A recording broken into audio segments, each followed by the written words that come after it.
بسم الله الرحمن الرحيم. السلام عليكم ورحمة الله وبركاته. نخش على طول في عناوين حلقتنا النهاردة وبعد كده في التفاصيل.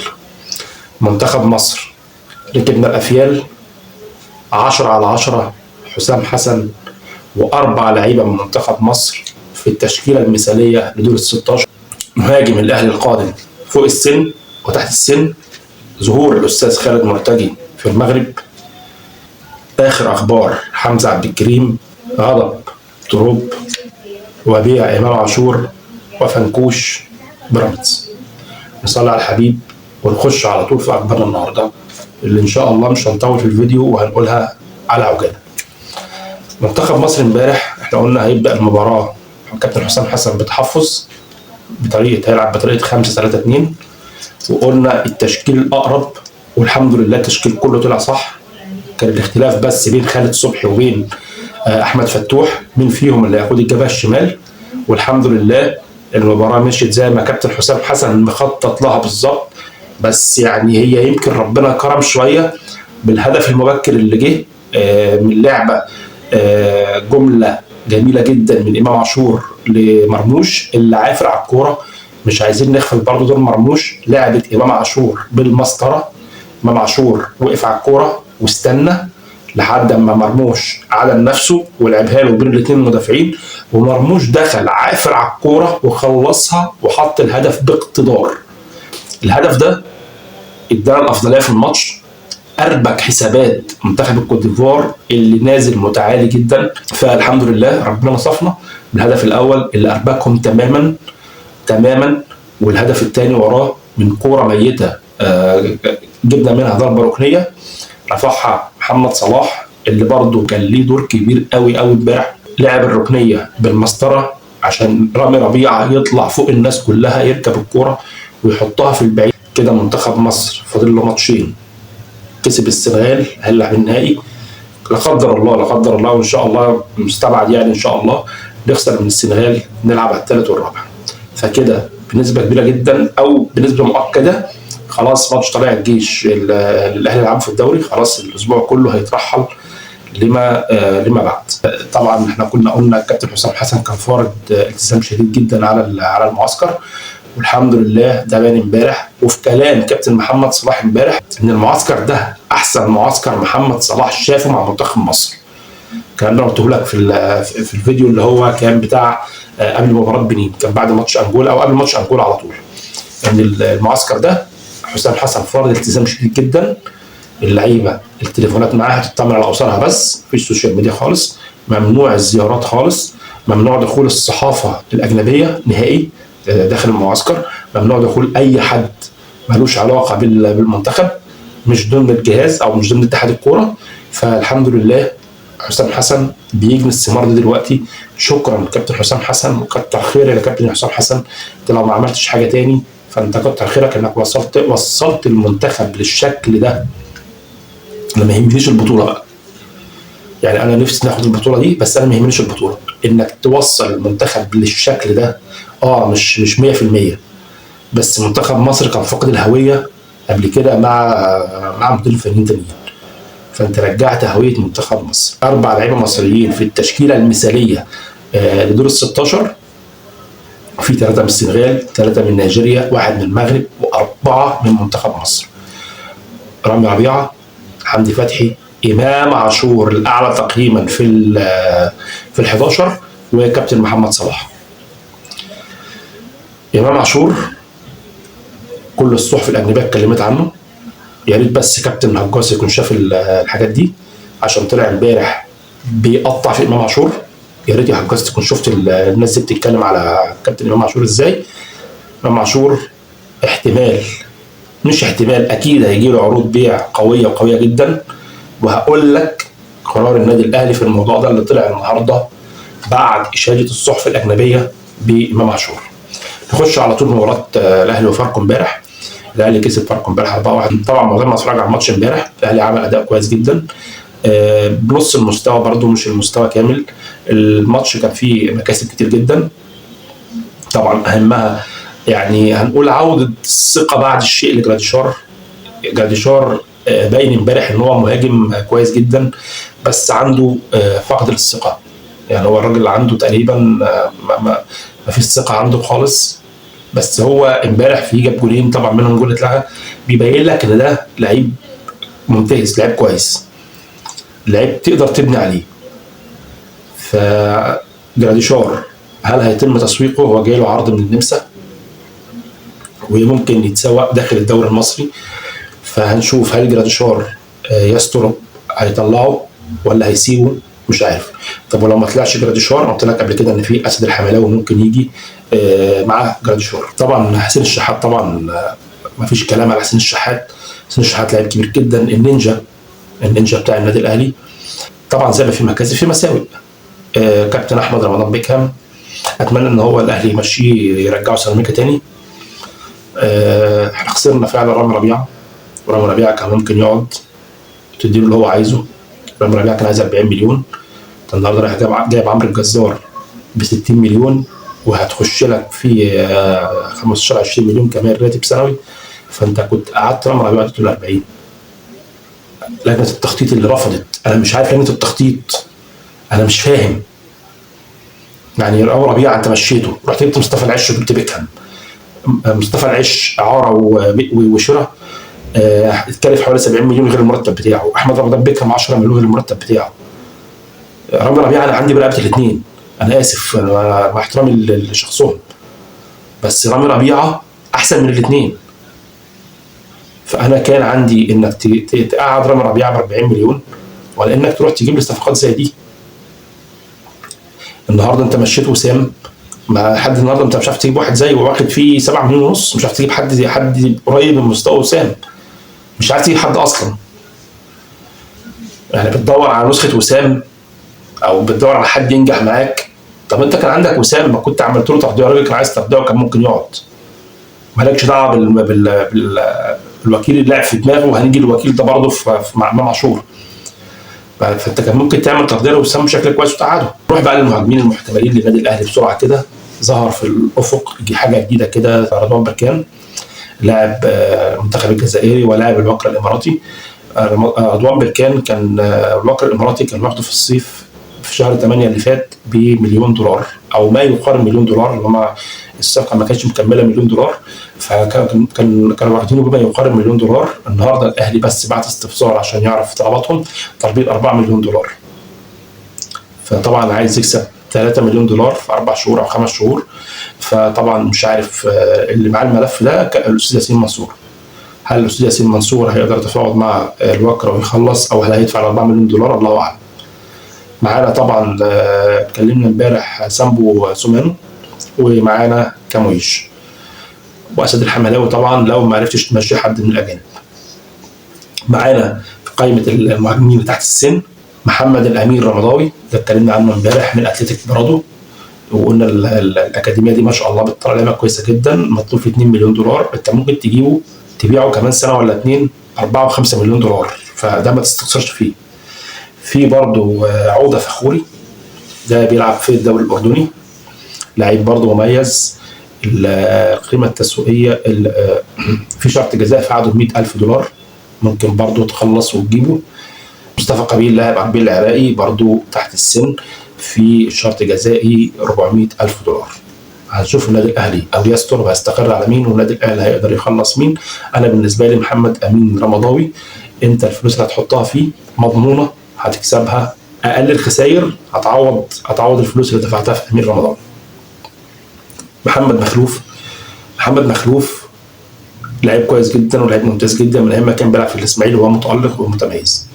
بس محمد مخلوف في عنده مشكله في الركبه حاليا، تم التشخيص في اول الامر غلط، وبعد كده تم تشخيص دلوقتي بشكل تاني بيتم العلاج والتاهيل.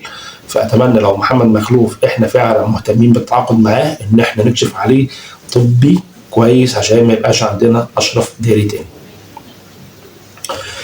اليو ديانج كابتن خالد مرتجي او استاذ خالد مرتجي كان في المغرب وظهر امبارح في المقصوره الرئيسيه امبارح لما الكاميرا جت على المقصوره الرئيسيه. فالناس بتسال هو خالد مرتجي بيعمل ايه في المغرب؟ فخالد مرتجي حاجه من الاثنين، رايح يخلص مع اليو ديانج، اللي بالمناسبه اليو ديانج طبعا ما كانش متالق مع منتخب مالي خرج بدري في دور ال 16. فدي برضو مصلحه للنادي الاهلي انك تقدر تتفاوض مع ديانج باريحيه. ديانج مش هيجي له عروض قويه، لو جاله عروض هيجي له عروض زي الخلود اللي كان بيلعب فيه في السعوديه، انديه من وسط الجدول السعودي، مش هيجي له عروض كبيره. فتقدر انت تتفاوض مع اليو ديانج وانت مرتاح. بس يا ريت ندي اليو ديانج اللي هو عايزه او قريب من اللي هو عايزه، ويفضل معانا اليو ديانج قيمه فنيه كبيره جدا هنخسره لو مشي.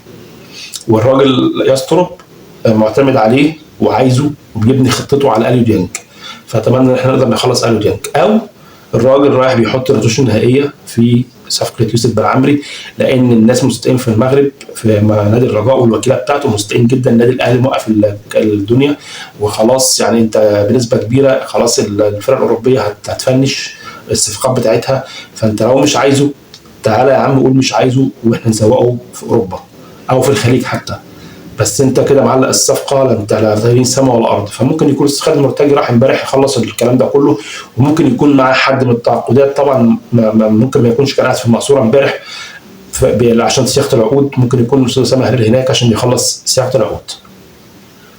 هنشوف برضه هيبان كابتن الاستاذ خالد مرتجي كان في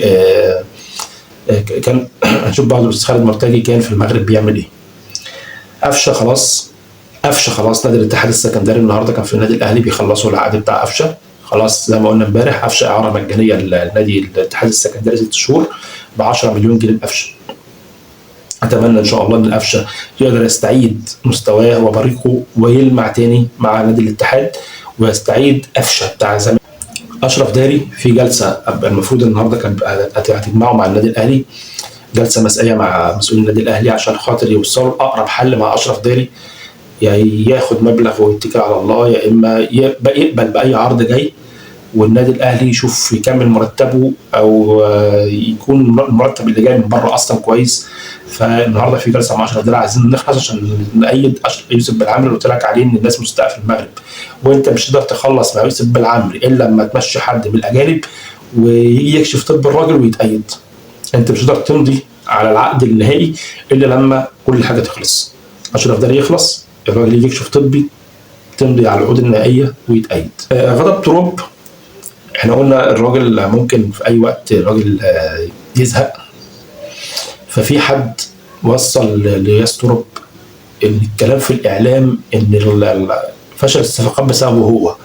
يعني طبعا احنا معاك حامد حمدان، طبعا انا قلت لك حامد حمدان قبل كده ان هم مش شايلين تراب الموضوع، والاعلام المصري طلع يتكلم او بعض الاعلاميين المحسوبين على النادي الاهلي طلعوا قالوا ان اللاعب اصلا مرفوض من يستروب.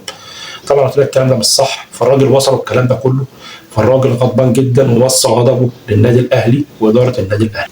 الاهلي مخلص مع عبد العزيز الزغبي ووالده اللي هو وكيله، خلصين كل حاجه، يتبقى في بس خلاف صغير مع انبي، مش على المقابل المادي ولكن على اعاره ولا شراء. النادي الاهلي عايز اعاره 6 شهور وبعد كده يبقى في تفعيل بند شراء نهائي.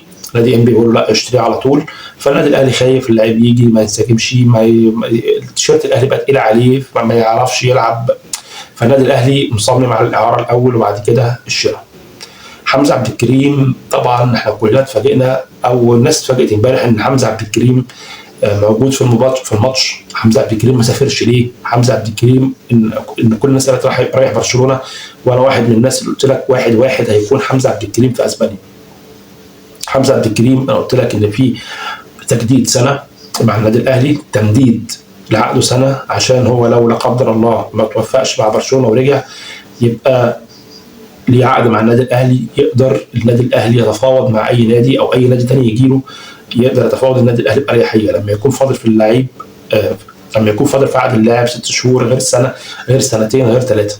فالنادي الاهلي كان عايز يامن نفسه بسنه زياده عشان لو ما توفقتش مع برشلونه ابقى قاعد بتفاوض مع اي نادي ثاني بشكل كويس.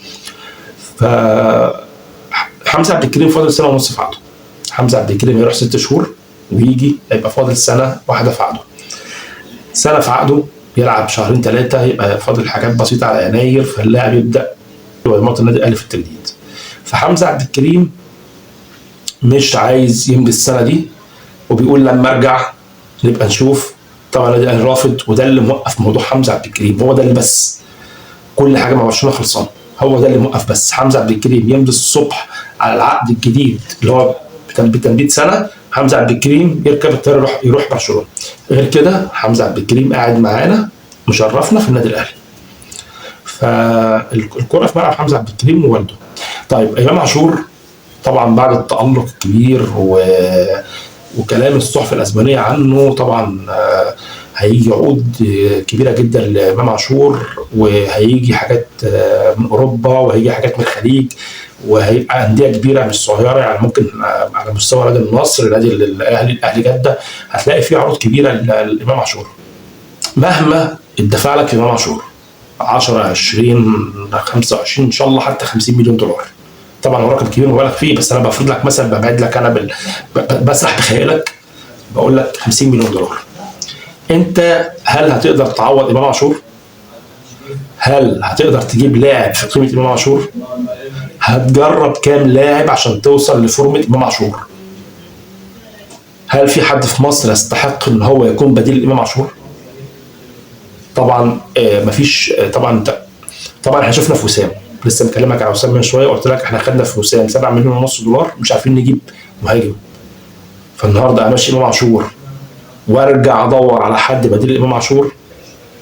فانا رايي انك تعمل ترضيه لامام عاشور وتقعد امام عاشور. وده القرار كان بتاع النادي الاهلي النهارده، ان اي عقد هيجي لامام عاشور مرفوض، اي بيع لامام عاشور مرفوض. وده بسبب مين؟ الوكيل بتاعه اللي انا قلت لك عليه، اللي هو كان وكيل وسام. فالنادي الاهلي هيقطع السكه على الوكيل ده. خلاص احنا امام عاشور كده كده قاعد معانا 29، وامام عاشور هو العمود او عمود من الاعمده الاساسيه للفريق اللي بنبني عليه لكاس العالم 29. فامام عاشور بيعه مرفوض نهائيا مهما كانت العروض ومهما كانت المغريات، وده صح، لان انا بعت وسام ما عرفتش اجيب. فالنهارده اطلع امام، ممكن ما اعرفش اجيب زي امام تاني. ولو جبت لعيب محترف انا كده كده مش عارف امشي محترفين من عندي، فمش هعرف اجيب حد محترف. فكره بيع امام عاشور مرفوضه نهائيا. بيمجد في عمرو بسيوني وبينفخ عمرو بسيوني. طبعا هو راجع على مستوى التعاقدات وهو بيخلص، بس هو بيخلص عشان معاه فلوس. يعني هات اي حد، هات لنا يا عم الخزينه بتاع بيراميدز كده مفتوحه وقول لي روح هات لي ميسي هجيب لك ميسي.